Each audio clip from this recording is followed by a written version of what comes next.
least an invite. I can't guarantee they'll all show up, but I think we can, if you give us a scope of who you want to see there, we can identify those people. Right. Well, I would say out of those two things, my biggest concern is having it on Thursday morning versus Saturday morning. And the only other thing I would say about the morning versus night is the price of the meal. I'm not opposed to serving breakfast for dinner, but we'd have to maybe modify the price on the menu. So. Councilwoman Smith, I was curious. I saw the same thing, but I was wondering, what if the time moved? I mean, would the time be? What if it was? And this is something for council to discuss here. But what if the time was something like, chamber breakfasts are typically, at 7 in the morning, they run till about 8:30. What if we did this where it spanned, started at 6 o'clock, and that way folks that could come and participate in the breakfast and share something but couldn't stay for later than that, maybe 30 minutes, and then they could still go to work. Maybe they show up 30 minutes late or something, and they can work that out. But I don't know. What about that? What about thinking? Yeah, along I those? think I definitely. agree. Saturdays and Thursday nights might work better, but Right. to the point of Dinner also- versus breakfast. yeah, I'm definitely big for cost of it. breakfast. Right. But definitely, again, using myself as someone who drives out of the city and every morning, it's better to start earlier than later for sure. It impacts you less. I think if we go back to the agenda, there it is. So we could do a 7:30 or 7 o'clock start time. If we did 7 o'clock start time, we could have everybody out here by 9 o'clock if we shorten it to an hour and a half, or just let people drift out. So 7 o'clock start time, 7:30 comments from the thank yous, and I think that's important that they not only we recognize them, but that the leaders of the cities have that time to address them. And then if people had to, skate out of here at 8 o'clock, they could if they're able to hang out a little bit longer. A lot of the volunteers, are local, so I think it covers both bases. But I'm open to any morning start time. Yes, Mr. Wade. Paul, can you go back to the slide that shows the participants, please? Okay. So I'm thinking that I'm in agreement with Councilmember Smith that having it on a Thursday morning is difficult for someone like myself as well that travels out of the city for business every day. I think we get a kind of a float if we change times in terms of who would participate. We might end up with less of the students if we move the time frame in the morning a little earlier, or we may lose some of the other volunteers who are actually going out of town if we shift. So I'm not so convinced that shifting it earlier is really a good idea if we're going to do it on that Thursday morning. I just prefer to have it done on a day where they don't have to leave a Saturday. It seems better for me as far as I'm concerned. Yeah. Seems that we would get a better volunteer participation. And just a side note, we did talk to Maricopa Unified about possibly getting the youth council dismissed from class temporarily to come over, so we get them out of school. But Saturday we wouldn't have that problem. Yeah. Other thoughts? Yes, Councilmember Manfredi and then Councilwoman Chapados.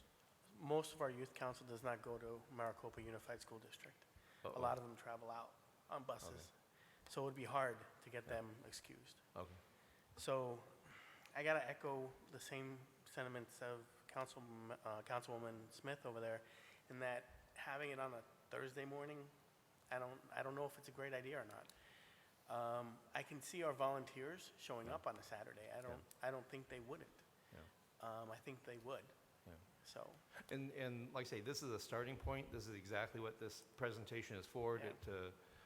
It's your way of recognizing the volunteers, and so I trust all of your judgment. Saturday is a direction given. Yeah, I'm looking at it, and Saturdays are good because everybody's, well, not everybody, but a lot of people are off of work. Yeah. But Saturday mornings are really good because at that point you can get them to come out, they do this, and then they can go on about their day, Little League or whatever they're going to do, sports, or taking the kids all over the place and running around like crazy. If you do this early enough, you can get that all done. Okay. And it doesn't impact the whole day. So a breakfast on a Saturday is a great idea. one other question for you. If we're going to invite volunteers, are we inviting their spouses? Or is it just the volunteer? Our discussion internally was it would be just the volunteers. Okay. Councilwoman Chapados. That brings up a great point, and I think if you move it to a Saturday, if you've got a member of your family that's going to be recognized at the ceremony, let's bring the spouse and the kids.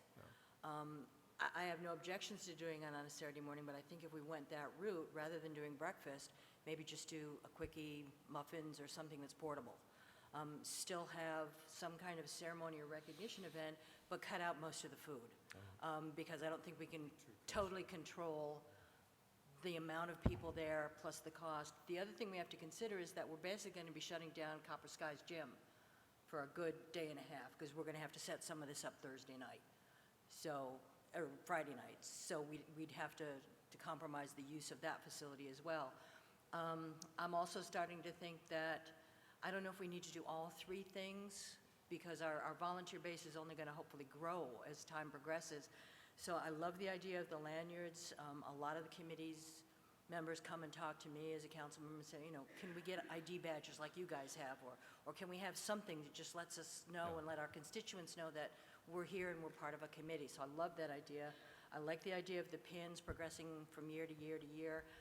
I'm not so sure that for 250 people that we really have the logistical capabilities of passing out 250 sheets of paper. I think if we recognize them with the pins and the lanyards, that becomes the area of recognition that the public then gets to see. A certificate's going to go home and get put in a scrapbook or put on a wall or something, but the other things become very, very public, and it becomes a matter of pride. Yeah. So my recommendation would be, if we do move it to a Saturday morning, let's cut back on the food tremendously. Maybe just do something quick and portable, handheld. Still do the ceremony, and then maybe eliminate the certificates. Yeah, and there are difficulties in the logistics of handing out certificates, which are individualized, so that will Well, simplify a and that little would bit. certainly cover Councilman Smith's concern. Yeah. If you forget somebody Yeah. and they're there and they show up, then it's easier to Yeah. hand them an extra pen than it was to, and announce them than it is to give them a certificate that didn't Yeah. exist 5 seconds ago. One of the other things that I think we may want to consider is, certainly this is the first time, certainly we have a heavy budget coming down, yet at the same time, this is one of those catch-22s where, if it wasn't for our volunteers, I mean, they save us hundreds of thousands of dollars every year, and so to pay something for them is probably, pretty darn important.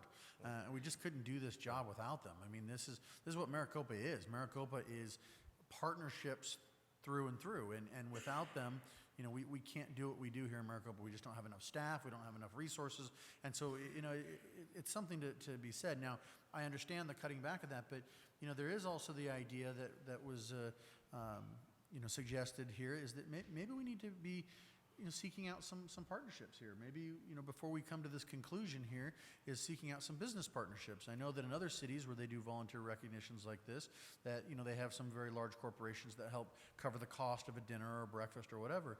And so, to say that maybe we can receive some donations from some of our local businesses or things that wouldn't mind helping out in some small fashion, $250 here or $500 there, times 3 or 4, that goes a long way to cutting down that cost of, $4,200 in the food. So you could still end up having the breakfast. It just wouldn't cost as much because you have more people participating. So certainly a partnership and a recognition with those businesses and giving that promotion as such certainly wouldn't hurt as well. So maybe something else we need to further explore. And so at this point, I think aiming for the breakfast should be the goal, but if we're not able to achieve that, then maybe we do have to cut it back this year, simply because, of the funding that's coming down from the state and the budget, et cetera.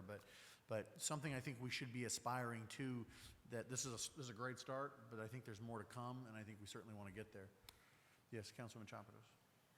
Mayor, I love that idea. I don't really think I have a whole lot of stuff coming up, and I don't have the number off the top of my head, but I will commit to being a sponsor with my discretionary fund for whatever, once I have confirmation from our budget department, make sure that I have enough money, but I will definitely chip in for this. Okay. So, yes, Councilmember Manfredi. And if I have it available in my discretionary, I'd chip in a little bit for that too. And I think that we can actually go out to the public and seek corporate sponsorship for it. So I think it could work that way too. So we would, just to summarize them, we would use city money and council discretionary for a base level breakfast. But if we can get some corporate sponsorship for a more deluxe breakfast, Yes. then we would add that in. Okay. Yeah, Okay. go ahead. Mr. Mayor, Paul, Yes. and I want to make sure we're right on time. And did we decide that we would do maybe earlier, 7 o'clock or something like that, if we were going to do it on a Saturday, or having a conversation about time? Because I'm thinking if we did it earlier on a Saturday, would work out a little bit better, because people, they do have the rest of their day. They're not rushing to work or anything like that, so we could probably move it a little bit earlier on that Saturday as opposed to I'd be okay with during that. the week. Yeah. Sorry. I'd be okay with 7:30 on a Saturday. Yeah. That would work. 7:30. Okay. So 7:30 on Saturday, Yeah. 2 hour or 1.5 hour? 2. 2, okay. 7:30, 9:30, would be great. Any other questions? Yes? Last question, simple one. 9:30 or will be 9 at this point. Yeah. But you have to be determined. Yes. What do you want to do there? Well, if I told you. It But would you be- have an idea. Paul has this whole tap dance routine yeah, down. okay. Yeah. It would probably be something that would make everybody smile. Perfect. Okay, Thank you. so, Yes. Just this question, if we move it to stay around the 23rd, the end of April, yeah. when is Relay for Life? I don't think we want to have a volunteer recognition the same day as Relay No. for Life. No. So to keep it in that volunteer month, we'd either have to go the Saturday before or get it into May. Okay. And, So the Saturday before is the 18th, That's where it works. or pushing it into May, which would be the 2nd. you know, I looked to Jackie, who's the keeper of all schedules, to help me here. I'm free.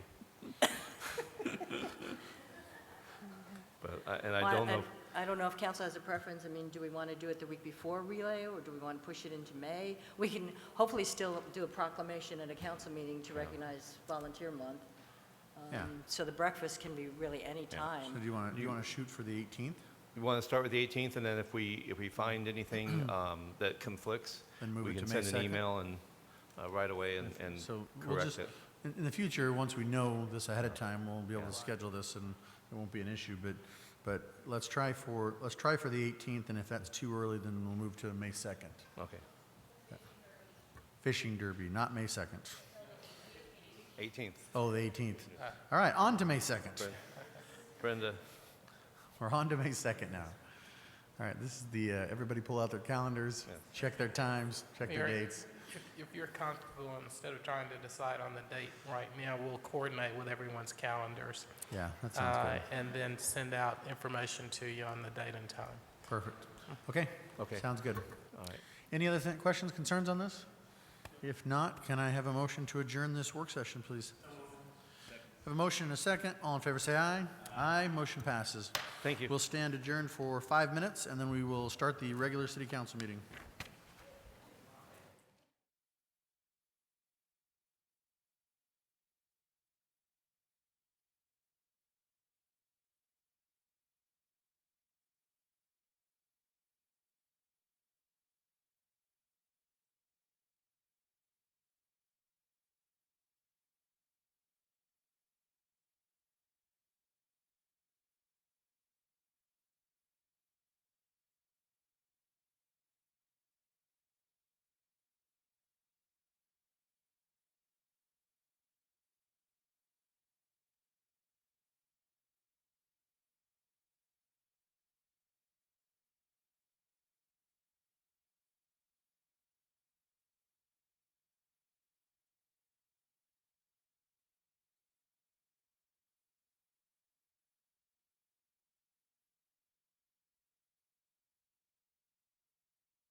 Well, that takes us to item 3, proclamations, acknowledgements, and awards.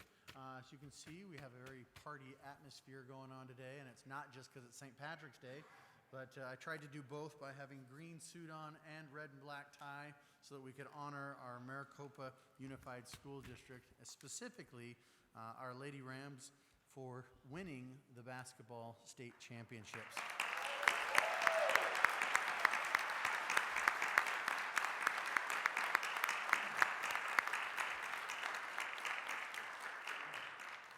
An event like this means we should probably strike up the band. So do we have a band out there?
Well, that's some pretty good acoustics in here, huh? All right? Awesome. Thank you very, very much. At this time, would Principal Celaya come up?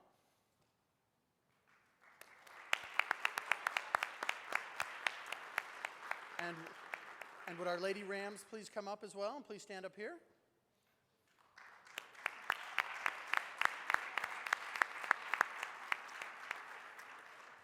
Now we have a little numerical order. No. we have a little gift for you. It's not much, but it's to say congratulations and thank you.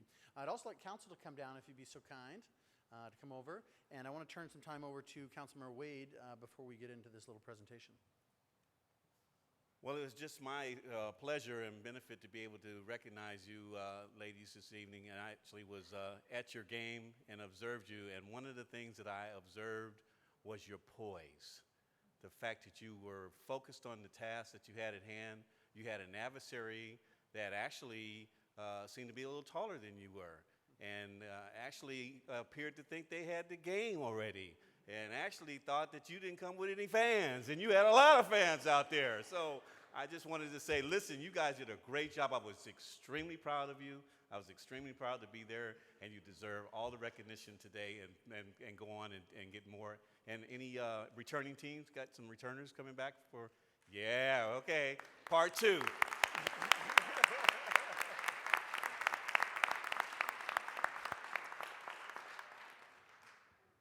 Well, we wanted to thank you for representing Maricopa so well, and we know that you're going to need something for your trophy case.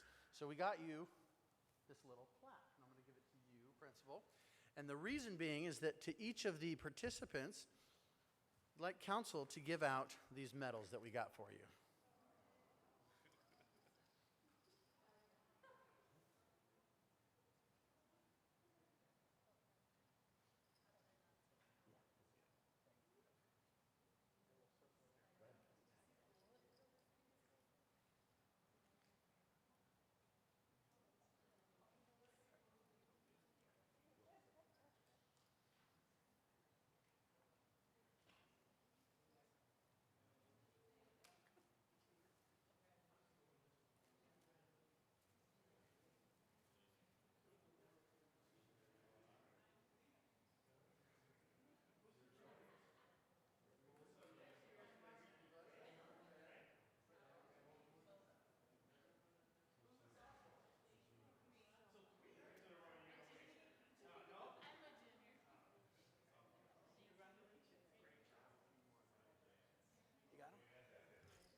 So one more big round of applause for the new state champions.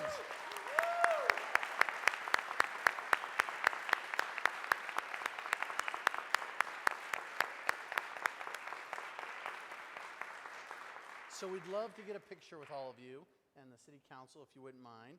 So if you wouldn't mind stepping forward, we'll step behind you. And then at the same time, for those that are parents and others, as well as our state champions, we have a little bit of a reception planned out in the foyer there. We invite each of you to participate in that. So again, thank you very much, and congratulations to Maricopa High School.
Thank you very much. And again, there's a little reception for you all in the foyer there, but the rest of us are going to go on with the business that we have at hand at the moment. So, sorry, council. Too much to do tonight.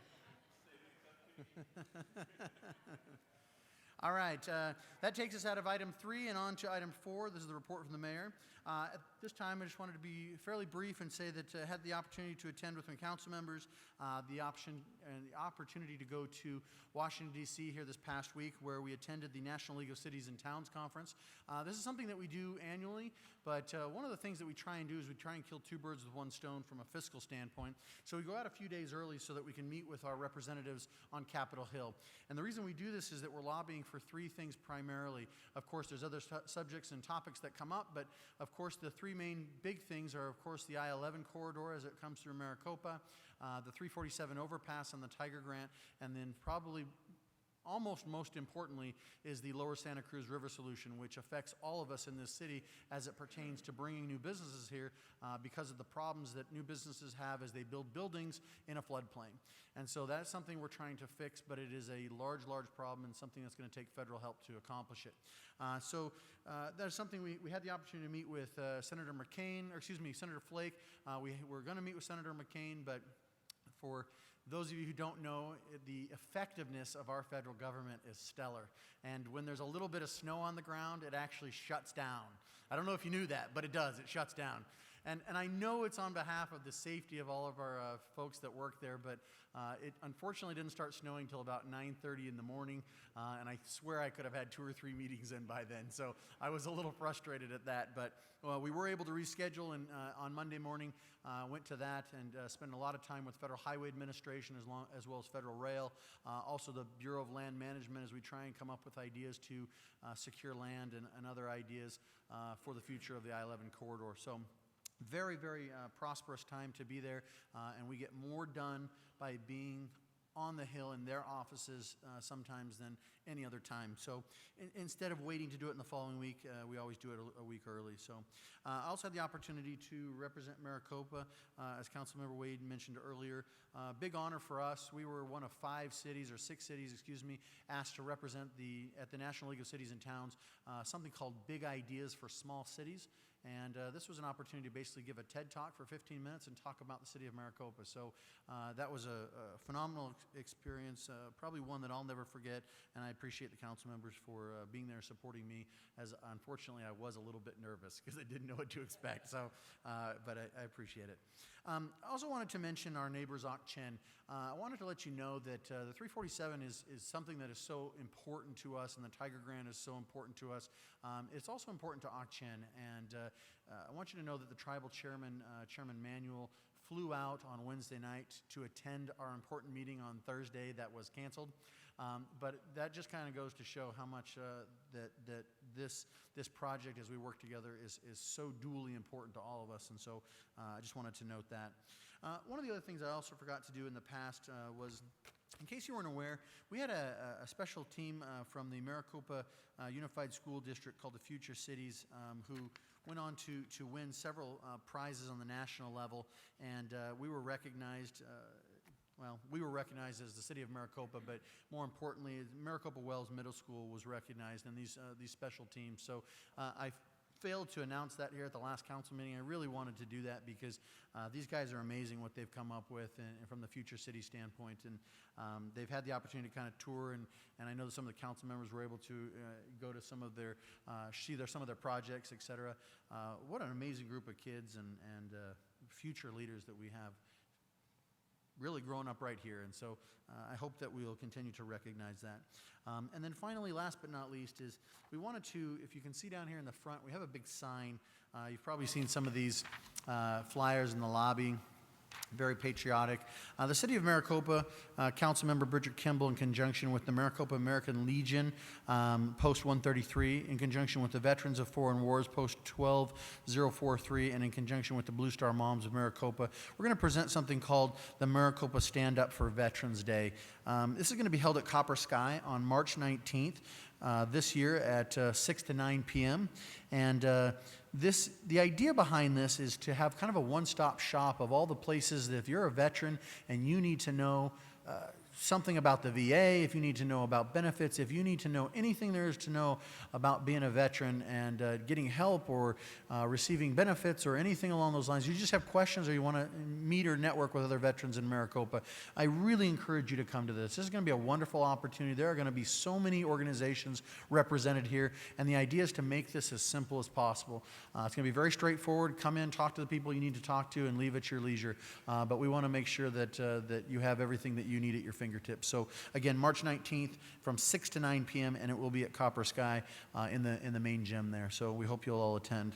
Or if you know somebody that's a veteran, please encourage them to come, or through the social media or whatever outlet, please encourage them to come. And that concludes the report from the mayor at this time, and I'll turn it over to the report from the city manager.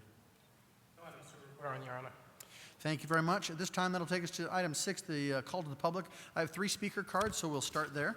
I'd like to call up Dr. Gary Miller first. He'll wish to address us on the Maricopa 2040 Vision and Strategic Plan. Mr. Miller, as you see, we have about 3 minutes for you to speak. And just so you're aware, as you know, is also a member of the school board, so we want to recognize him as well. But at this time, we don't typically answer as a council, but we want to make sure if you have any questions or concerns, we get those answered over time. Great, thank you. Good evening, Mayor Price, Vice Mayor Brown, City Council members. As you said, my name is Dr. Gary Miller, and I come today as an active citizen in the City of Maricopa. I was invited to participate on the 2040 Strategic Plan, but in light of all the hats I wear, that was something that I just knew I wasn't able to participate in. But there is something that I would like to address, or at least encourage for others to take a look at. And that would be, it's mentioned 7 times, is the definition of quality life. Now, quality of life is a general, and I'm just going to read off here, so I only have 3 minutes, so I think that this would be the best. So I apologize for not having the eye contact. So quality of life is a general term that projects an individual perspective regarding their perceived health status.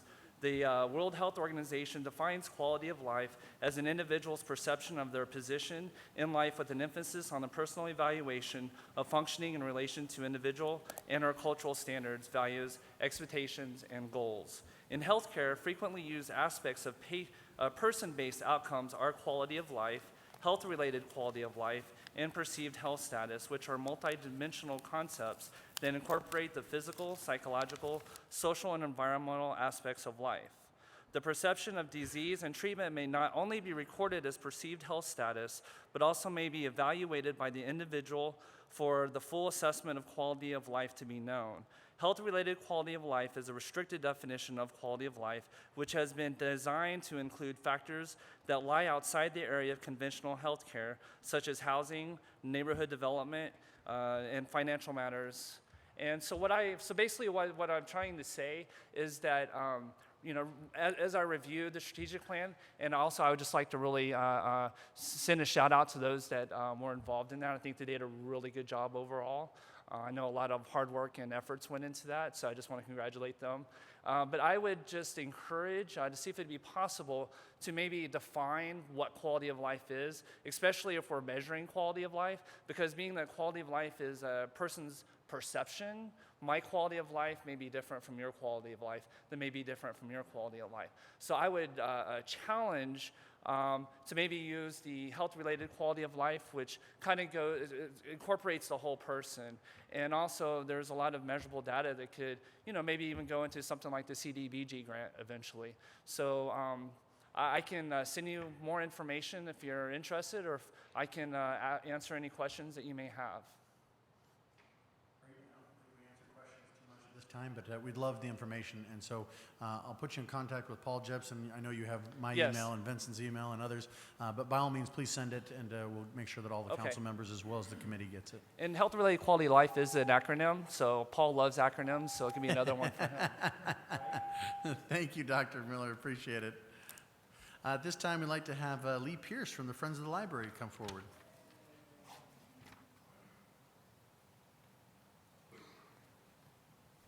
Hello, councilmen, council members. Lee Pierce, Friends of the Library. I'm back again. First of all, before I say what I want to say, I wanted to thank those of you who came to Dr. Seuss Day. It was so fun to see you guys there, and some of you even had costumes on. So it was really great to see. You get to see firsthand what goes on at the library all the time. And you may know this, but I just wanted to make everybody aware that our public library has won the Bookapalooza grant. It was given to them by the Association for Library Services to Children. And part of this grant, they're going to receive 1,000 books. Among those are going to be DVDs, audiobooks, and they're all for children. Now, I want to read to you.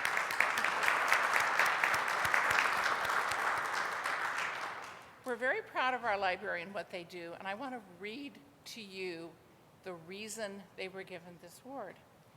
The Maricopa Public Library has been able to do a lot with very little. Despite a small materials budget, the library welcomes over 11,000 attendees to children's story times and literacy programs each year, and their children's materials circulate at more than twice the national average. And the thing that jumps out to me is they do so much with so little. And I just wonder if we had a bigger library, if we had more staff, if we could give them more, pay them more. I just think how much better our library would be. You talk about quality of life. I think libraries are very, very important. I just want to make sure we're very proud of the library, and I want to make sure that you realized how wonderful they are. Thank you. Thank you very much.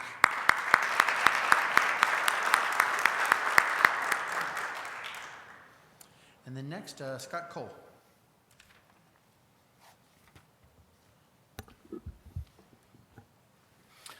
Mayor Price and Council, my name's Scott Cole, representing Santa Cruz Ranch, a master plan community on the east end of town in the city's planning area, partially in the city's planning area. I wanted to mention some thoughts and concerns tonight regarding the transportation plan that was discussed earlier. And As I think you're aware, we've been in discussions with the city for 3 years regarding potential annexation into the city. Of late, it appears that we reached an impasse regarding the annexation discussions, stemming largely from the potential Val Vista and Anderson Parkways, which in discussions with the city, thus far the city wishes to have traverse our master plan. As you may be aware, and city staff is aware, we have a development agreement with the county that does not require those parkways as a condition of development. And so one of our options is just to continue in the county where we have our entitlements and we won't need to discuss parkways any further. The parkways, which are not currently included in our current zoning with the county, would have such profound negative consequences to our master plan that if they were a condition of annexation into the city, we would very reluctantly have no choice other than to continue to develop in the county, which is not what we want. We've been trying for 3 years to annex into the city. We want to be part of the city. But it's just a hugely important issue to us. I'd also like to point out that there are alternate alignments that work just as well. The traffic does need to move east and west and north and south, and we acknowledge that and have made suggestions of routes that would do that do not impinge upon Santa Cruz Ranch. So what I'd like to ask tonight is for the city to expeditiously decide whether the parkways will be a condition of annexation or not, and if not, ask council to help expedite the annexation discussions, because we have entitlement deadlines and other things that we simply have to work on. I recently spoke with the city manager, and he's proposed a series of meetings to try and resolve these issues, and I'm appreciative of that, and so we will do that. And finally, it's always been our desire to be part of the city, and hope council can give direction on these issues to make that happen. Thank you. Thank you, Scott. Appreciate it. Okay, that concludes the speaker cards, but the call to the public is still open if anyone else would like to approach the podium.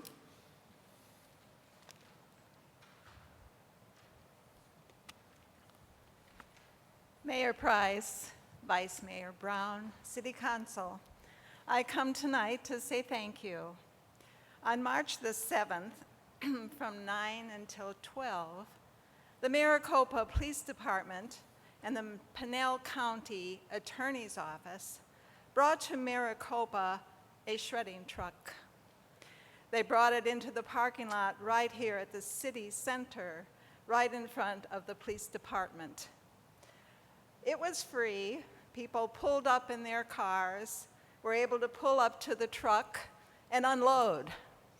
And I must say that there are many empty garages and offices and closets and houses right now because of all the paper that was brought that morning. It was free, but they did ask for donations of food, non-perishables, for the Maricopa Food Bank. And so people pulled up with their bags and we took them. Some of them forgot and they wanted to give money, and that was fine. Some wanted to get food and money, and that was fine as well. I thank the Maricopa Police Department and the Pinal County Attorney's Office. I thank the many volunteers from the police department, from the food bank, and Attorney Voiles even came to be with us, and he had people from his office to help us. We took in 480 pounds of food for the food bank. And I want to tell you just a little something funny that happened. When we were leaving, I looked down and there was a dime on the parking lot, and I picked it up and I gave it to the man that was working with me from the food bank. I said, "Here's your pay for today," and we both laughed about it. Well, today when I talked to Wendy Webb about what we collected was 480 pounds of food and $102.10.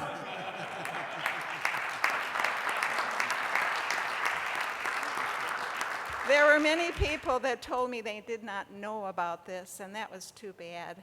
I encourage them to go to the website for our council, for our city, maricopa-az.gov, and find out what's going on. And I would encourage the police department and the attorney's office to bring that truck back. We would love to have it, and we would love to have more people clean out their homes of all the paper. Thank you, thank you, thank you. Thank you, Leanne. Yes, sir. Yes, my name is Paul Bick, and I appreciate the opportunity to speak to you, Mr. Mayor, the council. My wife and I bought a house here a year ago, October. We're part-timers. We're semi-snowbirds. We have to live in Santa Fe the rest of the year. I spoke to Councilman Wade briefly during the intermission about what I want to say, and it goes back to the library award. My wife joined the Friends of the Library. She's at home entertaining my 97-year-old father, who's visiting us for 2 weeks right now, so she couldn't be here. All of the people who did all that work, did all those programs, provided all the access to these things that led to that award are remarkable people.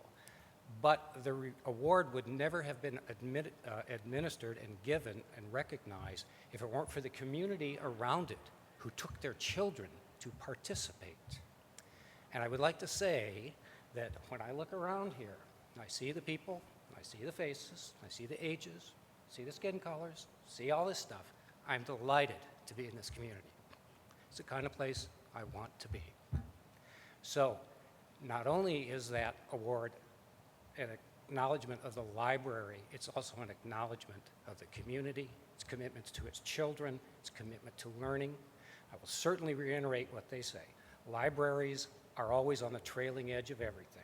Technology, funding, visibility, where you can find the resources to add to what they have to provide, you know for a fact in this community they will be utilized to the fullest extent. If you can, great. If you can, at least acknowledge them as much as you can. That's all I got to say. Thank you, Paul. We appreciate it. Welcome to Maricopa.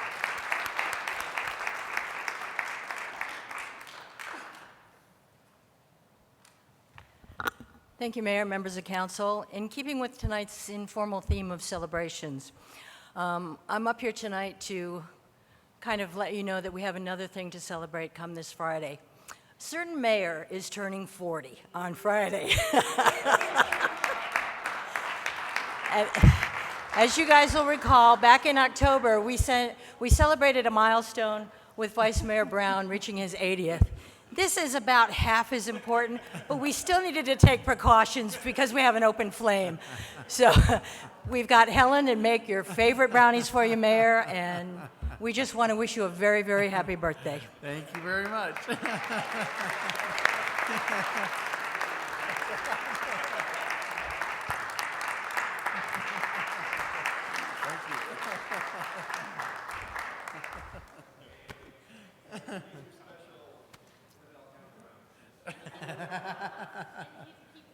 And I get to keep the guns. That's the best part.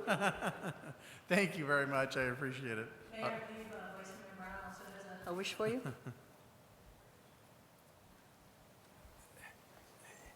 Mr. Mayor, I just want to let you know that turning 40, you should not despair. I can recall rather vividly when I turned 40, many eons ago.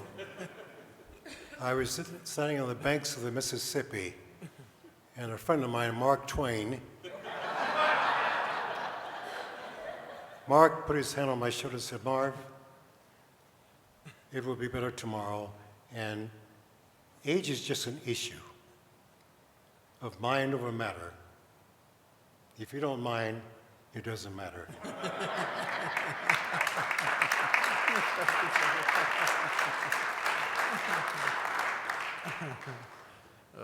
Well, thank you very much. It's the last time I let you hijack my meeting. Thank you, I appreciate it. Yes, sir, come on up. Enough of the hijinks. Good evening, Mr. Mayor and council members.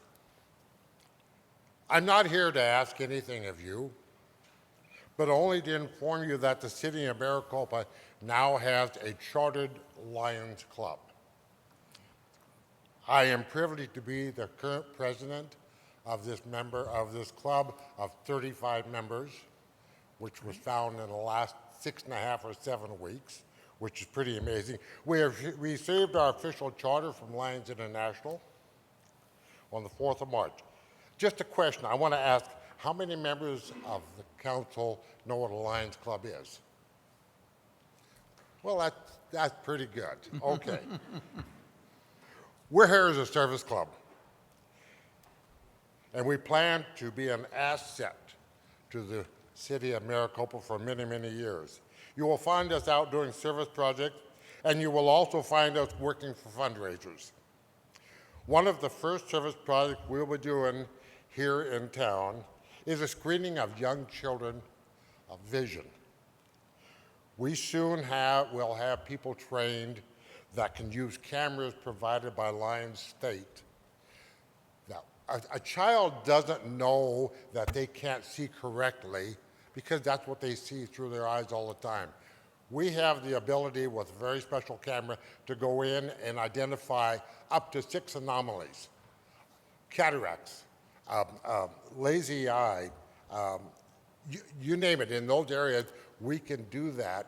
And then we notify the parents that their child has a problem, and we recommend that they take them to their ear professional. We're having a banquet on the 25th, and your Vice Mayor, Mr. Brown, is going to be our guest and speaker, as well as several other people. I would encourage any other member of the council that wants to come to that banquet to see. I think I can give your executive assistant some invitations. We just want you to know that we're here, we're going to support, because the city has never had an official Lions Club. Thank you. Thank you very much.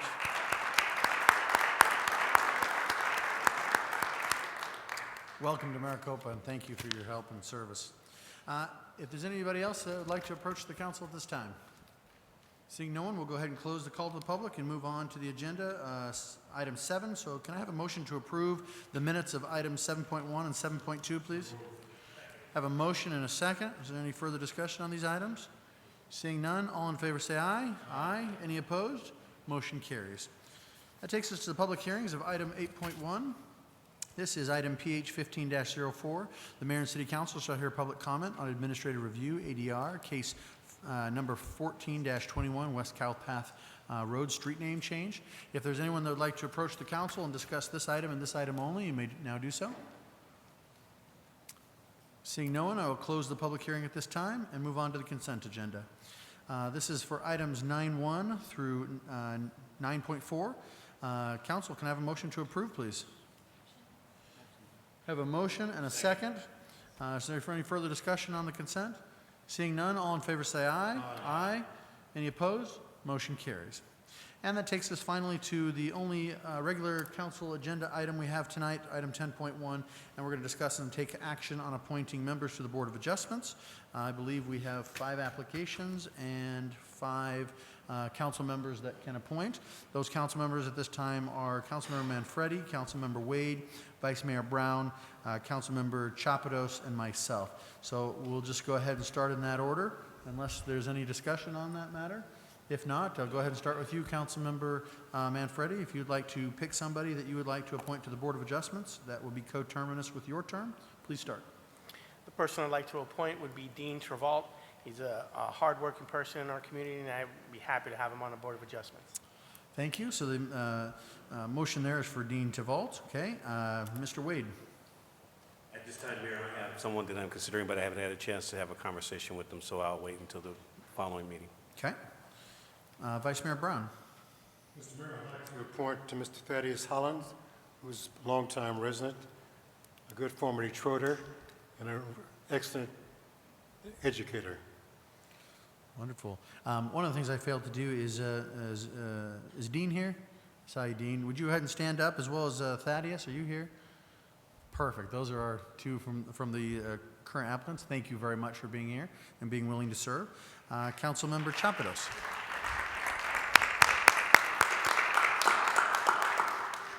Mr. Mayor, Councilmember Chapados. I would like to appoint Cynthia Marsh. Her husband currently sits on our Planning and Zoning Commission. Both Bob and Cynthia have been very active participants in a lot of Maricopa activities. Is Cynthia here? Cynthia's not here. Didn't think so. And then finally, myself, I'd like to appoint Brian Joyce at this time. Brian, are you in the audience? Right there, perfect. I'd like to appoint Brian. Thank you. He's been a member of P&Z before. And wants to move to BOA at this time, and I would support that measure. So at this time, we have a motion, if so be, for Dean Tavalt, for Mr. Manfredi, Thaddeus Holland for Vice Mayor Brown, Cynthia Marsh for Councilmember Chapados, and for myself, Brian Joyce. Any further discussion on these? If not, can I accept a motion, please? Have a motion and a second. Any further discussion on these items? Seeing none, all in favor say aye. Aye. Any opposed? Motion carries. Thank you very much, and that will adjourn our meeting. Can I have a motion to adjourn, please? And actually, let me rephrase that. Motion to adjourn to E-session, please. We have a motion and a second. Any further discussion? All in favor say aye. Aye. Motion adjourned.